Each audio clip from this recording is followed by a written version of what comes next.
బంగ్లాదేశ్ హద్దులు మీరుతోంది. డ్రాగన్ తోక పట్టుకొని సముద్రాన్ని ఈదే ప్రయత్నం చేస్తోంది.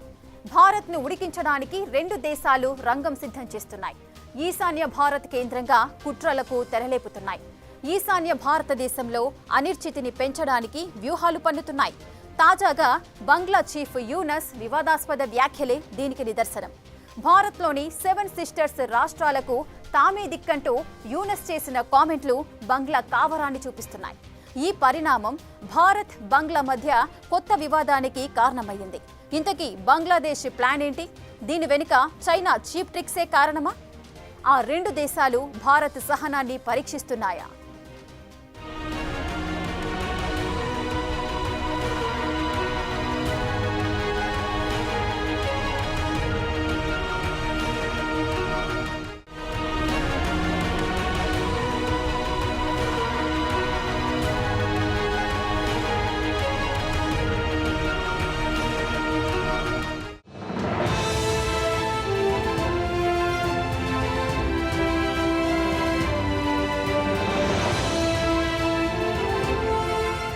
భారత్ బంగ్లాదేశ్ల మధ్య పరిస్థితులు దాటిపోతున్నట్లే కనిపిస్తున్నాయి. బంగ్లాదేశ్ నిజ స్వరూపం ఇప్పుడిప్పుడే బయటపడుతోంది. బంగ్లాదేశ్లో యూనస్ మధ్యంతర ప్రభుత్వం భారత్ను రెచ్చగొట్టే చర్యలను నానాటికి పెంచుతోంది. నోబెల్ శాంతి బహుమతి పొందిన మహమ్మద్ యూనస్ నోటికొచ్చినట్లు మాట్లాడుతున్నారు. భారత సహనాన్ని పరీక్షించే విధంగా వ్యాఖ్యలు చేస్తున్నారు. యూనస్ చేతికి అధికార పగ్గాలు వచ్చిన తర్వాత ఉగ్రవాదుల్ని పెంచి పోషించే పాకిస్తాన్కు బంగ్లాదేశ్ మరింత దగ్గరవడమే కాకుండా భారత్పై కుట్రలు పన్ని చైనాతో చేతులు కలిపాయి. ఇప్పుడు చైనా, బంగ్లాదేశ్లు కలిసి భారత్లు అనిశ్చితిని పెంచే ప్రయత్నాలు చేస్తున్నాయి. తాజాగా బంగ్లా చీఫ్ మహమ్మద్ యూనస్ వ్యాఖ్యలే దీనికి నిదర్శనం. ప్రస్తుతం యూనస్ 4 రోజుల పర్యటన నిమిత్తం చైనాకు వెళ్లారు. ప్రపంచంలోని రెండో అతిపెద్ద ఆర్థిక వ్యవస్థ అయిన చైనా తన చేతిని బంగ్లాదేశ్ వరకు విస్తరించాలని కోరారు. అంతవరకు బాగానే ఉంది. కానీ ఆ రెండు దేశాల మధ్య బంధాన్ని బలోపేతం చేసుకోవడం మానేసి భారత్పై పెత్తనం చెలాయించే వ్యాఖ్యలు చేశారు యూనస్. అదే ఇప్పుడు భారత్ బంగ్లా మధ్య కొత్త వివాదాన్ని రేపింది.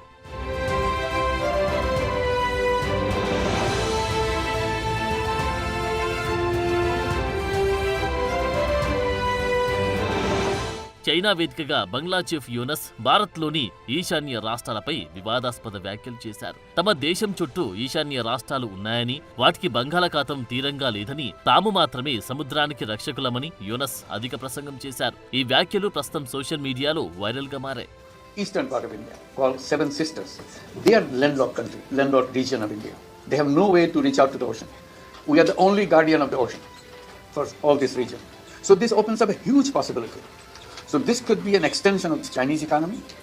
Build things, produce things, market things, bring things to China, bring it out to the whole rest of the world.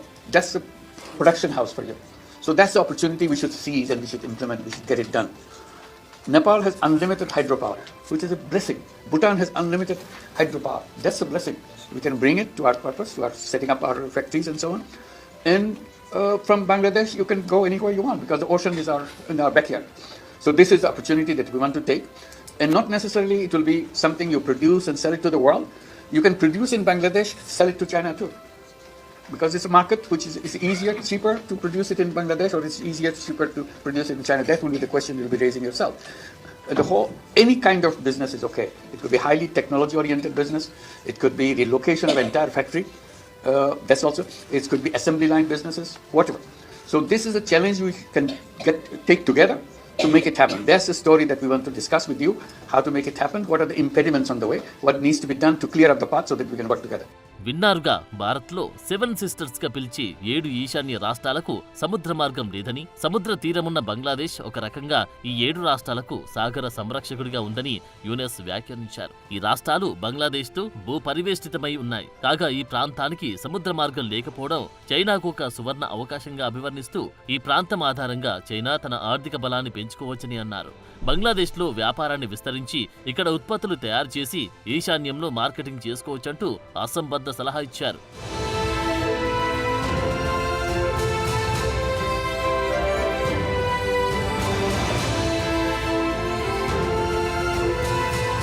ఈ సందర్భంగా చైనాను యూనస్ పొగడ్తలతో ముంచెత్తారు. ముఖ్యంగా నీటి నిర్వహణలో మాస్టర్ అంటూ కితాబిచ్చారు. తమకు నీటి నిర్వహణ కోసం 50 సంవత్సరాల ప్రణాళిక అవసరమని వివరించారు. హిమాలయాలు, భారత్, బంగ్లాదేశ్ గుండా ప్రవహించి తీస్తా నది విషయంలో ఈ నిర్వహణ అవసరముందన్నారు. అయితే ఈ అన్ని వ్యాఖ్యల వెనుక చైనా చంకెక్కడానికి బంగ్లాదేశ్ పాట్లు కనిపిస్తున్నాయి. అదే సమయంలో భారత్ ను బోచిగా చూపిస్తూ చైనాను భారత్ కు మరింత వ్యతిరేకంగా మార్చే ప్రయత్నం జరుగుతున్నట్లు స్పష్టంగా అర్థమవుతుంది. అయితే చైనాలో యూనస్ చేసిన వ్యాఖ్యలను ప్రధాని మోడీ ఎకనామిక్ అడ్వైజరీ కౌన్సిల్ సభ్యుడు Sanjeev Sanyal social media X లో పోస్ట్ పెట్టారు. ఈ పోస్ట్ లో యూనస్ ఈశాన్య భారతీయ రాష్ట్రాల ప్రవర్తన ఎందుకు తెచ్చారని ప్రశ్నించారు. భారత్ లోని 7 రాష్ట్రాలు భూపరివేష్టితంగా ఉన్నాయని యూనస్ చైనాకు బహిరంగంగా విజ్ఞప్తి చేయడం ఆసక్తికరంగా ఉందని, బంగ్లాదేశ్ లో చైనా పెట్టుబడులు పెట్టడానికి ఆహ్వానించడం తప్పు కాదు గాని ఈశాన్య రాష్ట్రాలను ప్రముఖంగా ప్రస్తావించడంలో ఆంతర్యమేంటి అంటూ మండిపడ్డారు.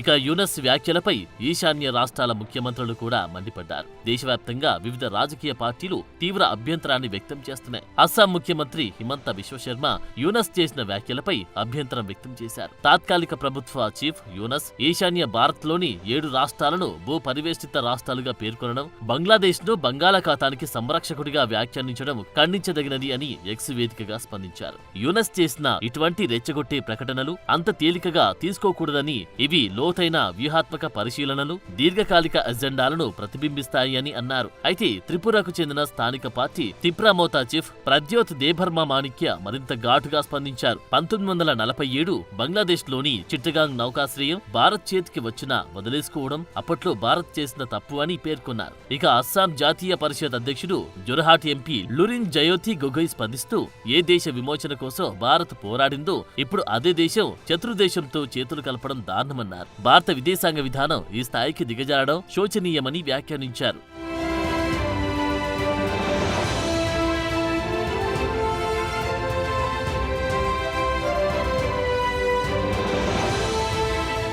అయితే భారత్ ఈశాన్య రాష్ట్రాలను కలిపి చికెన్ నెక్ కారిడార్ అతి చిన్నగా ఉండడం ఇక్కడ ప్రస్తావించాల్సిన విషయం. ఇదే అంశాన్ని అస్సాం సీఎం హిమంత బిశ్వశర్మ కూడా గుర్తు చేశారు. చారిత్రకంగా ఈ ప్రాంతంలోని రెబల్స్ కూడా భారత్ నుండి ఈశాన్య భూభాగాలను విడదీయాలని చూశాయి. మాదక ద్రవ్యాల నుండి రెబల్ గ్రూపులకు సాయం అందించడం వరకు చైనా వెనుకుండి కుట్రలు పన్నిందని సందేహాలు కూడా లేకపోలేదు. అయితే అలాంటి శక్తులను అణచివేయడంలో భారత్ బలంగా పనిచేసింది. అయితే ఇప్పుడు అదే ప్రాంతాన్ని వినియోగించుకొని భారత్ కు కొత్త సమస్యలు తీసుకురావాలని చైనాతో కలిసి బంగ్లాదేశ్ కూడా పావులు కదుపుతున్నట్టు తెలుస్తోంది. అందువల్ల ఈశాన్య రాష్ట్రాల్లో మరింత బలమైన రైల్వే, రోడ్ నెట్వర్క్లను అభివృద్ధి చేయాలని అస్సాం సీఎం బిశ్వ కోరుతున్నారు. ఈ ప్రాంతంలో కొన్ని ఇంజనీరింగ్ సవాళ్లు ఉన్నప్పటికీ సంకల్పం, ఆవిష్కరణతో ఇవి సాధ్యమని అన్నారు. ఇలాంటి అభివృద్ధి వల్ల దేశంలోని ఇతర ప్రాంతాలకు, ఈశాన్య ప్రాంతాలకు అనుసంధానం పెరిగే ప్రత్యామ్నాయ మార్గాలు వస్తాయని విశ్లేషకులు కూడా చెబుతున్నారు. మరోవైపు బంగ్లాదేశ్ పాలకులకు సరైన రీతిలో భారత ప్రభుత్వం ఎందుకు సమాధానం ఇవ్వట్లేదనే విమర్శలు కూడా వస్తున్నాయి.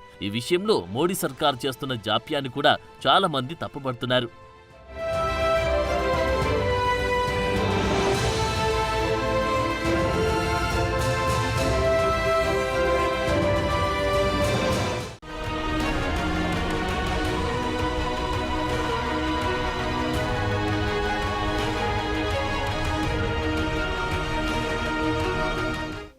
బంగ్లాదేశ్ వ్యవహారం చూస్తుంటే భారతదేశాన్ని చుట్టుముట్టడానికి యూనస్ చైనాను ఆహ్వానిస్తున్నట్లుగా కనిపిస్తోంది.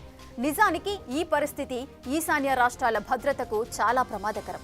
ఇప్పటికే అరుణాచల్ ప్రదేశ్లోని చాలా భూభాగాల్లో చైనా గ్రామాలను విస్తరిస్తున్న తరుణంలో ఈశాన్య రాష్ట్రాలను కూడా టార్గెట్ చేసే విధంగా బంగ్లాదేశ్ చైనాను ప్రోత్సహిస్తోంది. దానికి బంగ్లాదేశ్ సపోర్ట్ చేస్తుందనే విధంగా యూనస్ వ్యాఖ్యలు కనిపిస్తున్నాయి.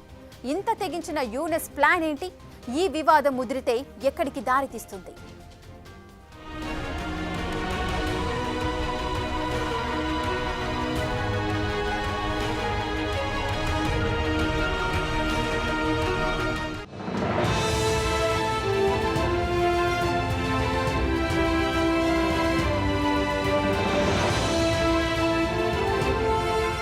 భారతదేశ ఈశాన్య రాష్ట్రాల్లో చైనా తన ప్రభావాన్ని విస్తరించాలని బంగ్లాదేశ్ ఆహ్వానించడం 3 దేశాల భౌగోళిక రాజకీయాల్లో ఉద్రిక్తతలు పెంచి ప్రయత్నంగానే చూడాల్సి ఉంది. నిజానికి ఈ వ్యాఖ్యలు మూడు దేశాల మధ్య పొత్తులను ఊహించని రీతిలో మారుస్తాయి అనడంలో సందేహం కూడా లేదు. ఇవి అన్ని రకాలుగా ముప్పును పెంచేవి కావడం ఇందులో ఉన్న తీవ్రతను తెలియజేస్తోంది. బంగ్లాదేశ్ తాత్కాలిక చీఫ్ మహమ్మద్ యూనస్ కావాలని ఇది చేసినట్లు స్పష్టంగా అర్థమవుతుంది. భారతదేశానికి చెందిన ఈశాన్య రాష్ట్రాలు నేపాల్, భూటాన్లకు బంగ్లాదేశ్ను సముద్ర మార్గంగా ఉపయోగించమని, బంగ్లాదేశ్ను చైనా ఆర్థిక వ్యవస్థను పొడిగించడానికి వాడుకోమని యూనస్ చైనాను ఆహ్వానించడమంటే భారత్తో జగడానికి రెడీ అవ్వడమే అనుకోవాలి. నిజానికి ఇది దౌత్యపరమైన అమాయకత్వం కాదు. ఇది భారత్ను వ్యూహాత్మకంగా కలవరపెట్టి ప్రతిపాదనగా చూడాలి. ఎందుకంటే భారతదేశానికి చెందిన ఈశాన్య రాష్ట్రాలకు ప్రాథమిక ఆర్థిక భద్రతా రక్షణగా బంగ్లాదేశ్ను పేర్కొనడం భారతదేశ సార్వభౌమత్వాన్ని నేరుగా సవాల్ చేయడమే. అలాగే భారత భద్రత, ప్రాదేశిక సమగ్రతకు కీలకంగా భావించి ఈ ప్రాంతంలోకి చైనా ప్రభావం ఉద్రిక్తతలను మరింత తీవ్రతరం చేస్తోంది.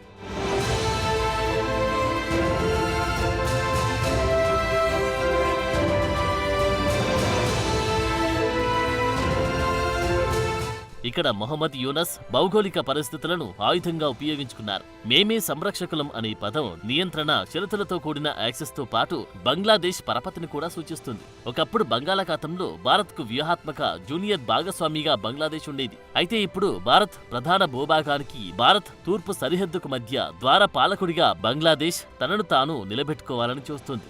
అంటే భారత్ను ఇబ్బంది పెట్టడానికి పశ్చిమాన పాకిస్తాన్ ఉన్నట్లు ఈశాన్యంలో బంగ్లాదేశ్ ఉందని చెప్పడం. అయితే షేక్ హసీనా పలాయనం తర్వాత బంగ్లా పాలన బాధ్యతలు తీసుకున్న యూనస్ చేసిన మొదటి అధికారిక దౌత్య పర్యటన ఇది. మామూలుగా అయితే మొదటిగా భారత్ సందర్శించి సాంప్రదాయ పద్ధతి ఉండేది. కానీ దీనికి బదులుగా యూనస్ చైనా వెళ్లడం ఒక వ్యూహంగానే భావించాలి. బంగ్లాదేశ్లో మైనార్టీలపై దాడుల గురించి భారత్లో ఆందోళనలు, మాజీ ప్రధానమంత్రి హసీనాకు ఆశ్రయం కల్పించాలని భారత్ తీసుకున్న నిర్ణయం తర్వాత దెబ్బతిన్న సంబంధాల మధ్యలో ఈ దౌత్యపరమైన కీలక నిర్ణయం తీసుకున్నట్టు తెలుస్తోంది. అయితే ఇది తీవ్రమైన వివాదాన్ని కూడా తీసుకొచ్చింది.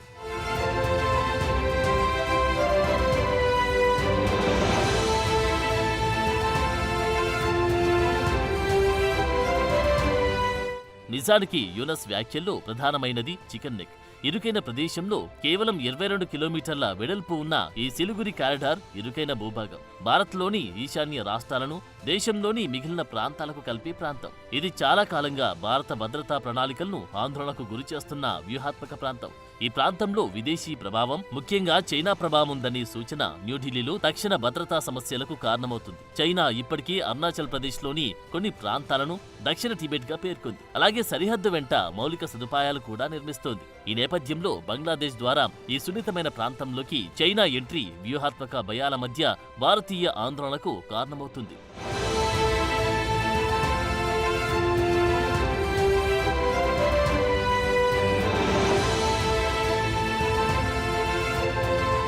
అయితే బంగ్లాదేశ్ భారత్లోని ఈశాన్యానికి ప్రవేశ ద్వారంగా తనను తాను చెప్పుకోవడం ఇదే మొదటిసారి కాదు. 1970ల ప్రారంభంలో బంగ్లాదేశ్ వ్యవస్థాపక పితామహుడు షేక్ ముజిబుర్ రెహమాన్ కూడా బంగ్లాదేశ్ను తూర్పు స్విట్జర్లాండ్గా ఊహించుకున్నారు. బంగ్లాదేశ్ను దక్షిణ ఆగ్నేసియాలను కలిపి వంతెనగా పేర్కొన్నారు. ఇది భారతదేశంలోని ఈశాన్య రాష్ట్రాలకు ఆర్థిక ఎంట్రీని సులభతరం చేస్తుందని అన్నారు. అయితే ముజిబ్ ఉద్దేశ్యం ప్రాంతీయ ఏకీకరణ, ఆధిపత్యం కాకపోయినప్పటికీ బంగ్లాదేశ్ భౌగోళిక ప్రాంతం వ్యూహాత్మక ప్రాముఖ్యత గలదని చెప్పిన తర్వాత యూనస్ లాంటి వాళ్ళు ఇలా మాట్లాడడానికి కారణమైంది.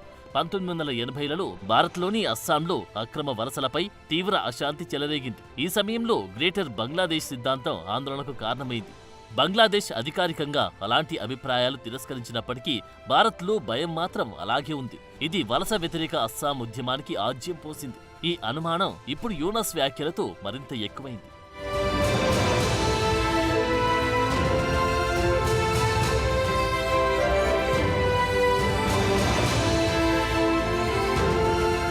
ఇటీవలి కాలంలో బంగ్లాదేశ్ విధాన నిర్ణేతలు, ఆర్థికవేత్తలు, థింక్ ట్యాంక్లు కొన్ని అభిప్రాయాలు వెల్లడించారు. చిట్టాగాంగ్, మోంగ్లా ఓడరేవులను భారత ఈశాన్య రాష్ట్రాలకు తెరవాలని, బంగ్లాదేశ్, చైనా, ఇండియా, మయన్మార్ ఆర్థిక కారిడార్ వంటి బహుళజాతి చొరవలను పునరుద్ధరించాలని ప్రతిపాదించారు.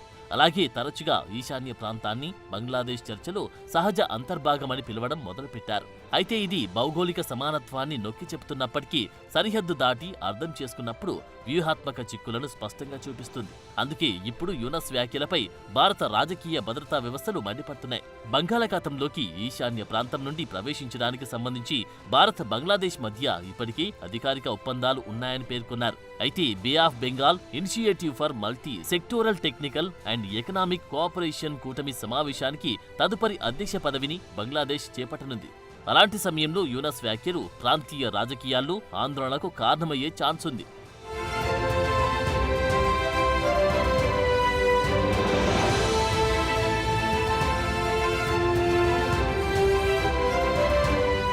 భారతదేశానికి ఈ పరిణామం సంక్లిష్టమైన దౌత్య సవాలుగా మారింది. థాయిలాండ్లో జరగనున్న బిమ్స్టెక్ శిఖరాగ్ర సమావేశంలో యూనస్ ప్రధాని మోడీతో సమావేశం కోసం అభ్యర్థించినప్పుడు ఈ సమావేశం జరుగుతుందో లేదో భారత్ ఇంకా ధృవీకరించలేదు. అయితే ఒకటి మాత్రం స్పష్టంగా ఉంది, బంగ్లాదేశ్ కోసం యూనస్ చేసిన ఈ కుట్ర ఆ దేశానికి నష్టాన్ని కలిగిస్తాయి అనడంలో సందేహం లేదు. చైనా పెట్టుబడులను ఆకర్షిస్తూనే భారత్ అంతర్గత భౌగోళిక స్థితిని ప్రస్తావించడం వల్ల యూనస్ దౌత్యపరంగా ఓవరాక్షన్ చేసినప్పటికీ చైనా నుండి వచ్చి ఆర్థిక మద్దతు వల్ల బంగ్లాదేశ్ చివరికి శ్రీలంకలా బాధపడాల్సి వస్తుంది. దాని ఆర్థిక వ్యవస్థ ఇబ్బందులు పడుతున్న సమయంలో భారతదేశాన్ని వ్యతిరేకించడం దానికి దీర్ఘకాలిక సమస్యలను సృష్టించగలదు. ఏదేమైనా ఇది మరింత ముదిరే కొద్దీ మరో యుద్ధం కూడా అనివార్యం అవుతుంది అనడంలో అనుమానం లేదు. అదే జరిగితే భారత్ను తట్టుకోగల సామర్థ్యం అరువు తెచ్చుకోవాలని చూసినా అది బంగ్లాదేశ్కు సాధ్యం కాదు.